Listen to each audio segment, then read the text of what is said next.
আসসালামু আলাইকুম বন্ধুরা, আজকে আবার একটা রান্নার রেসিপি নিয়ে আপনাদের সামনে চলে এসেছি। তো বন্ধুরা, আজকে আমি দারুণ স্বাদের বরবটির ভর্তার রেসিপি বানিয়ে আপনাদের সঙ্গে শেয়ার করব। আপনারা পুরো ভিডিওটা দেখতে থাকুন। কাছে দূরে দেশ বিদেশে যে যেখান থেকে আমার ভিডিওটা দেখছেন তাদেরকে আমার তরফ থেকে অনেক অনেক ভালোবাসা। নিশাদ কিচেন অ্যান্ড ব্লগ চ্যানেলের তরফ থেকে আপনাদের সবাইকে অনেক অনেক ওয়েলকাম।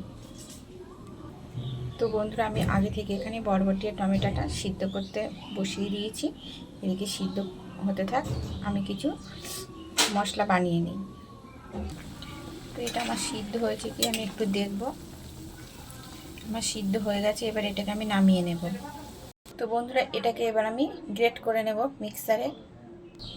তো এটাকে আমি মিক্সারে গ্রেট করে নিয়েছি। এখানে কড়াটা বসিয়ে দিয়েছি, কড়াটা গরম হয়ে গেছে। এবার সর্ষের তেল দিয়ে দেবো।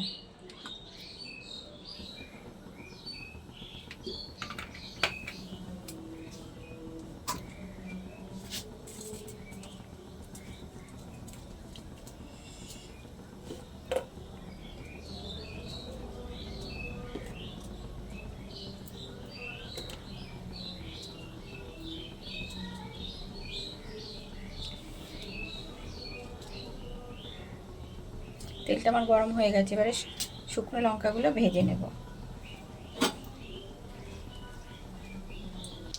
লঙ্কাগুলো ভাজা হয়ে গেছে, এবারে তুলে নেব।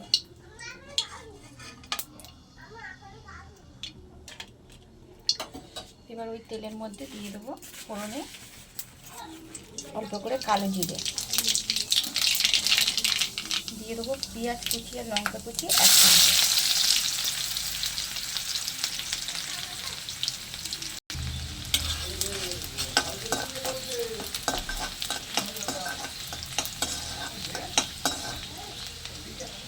দিয়ে দেবো গ্রেট করে রাখা বরবটি আর টমেটোটা।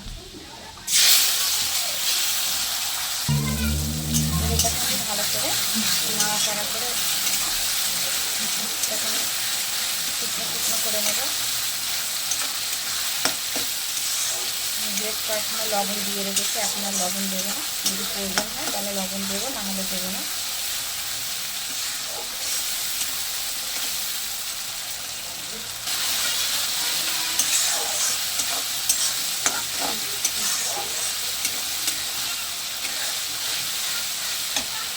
দিয়ে দেবো অল্প করে একটু হলুদ গুঁড়ো, কালারের জন্য দিয়ে দেবো কাশ্মীরি লঙ্কা গুঁড়ো। এরপর থেকে ছড়িয়ে দেবো ধনে পাতা কুচি।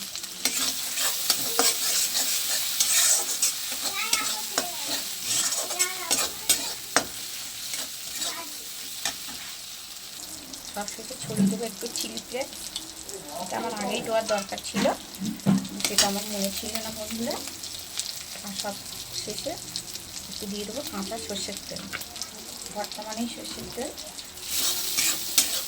হয়ে গেছে, এবার এটাকে আমি নামিয়ে নেব।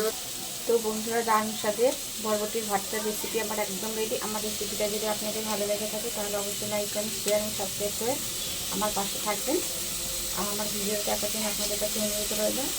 আজকের মতো আল্লাহ হাফেজ।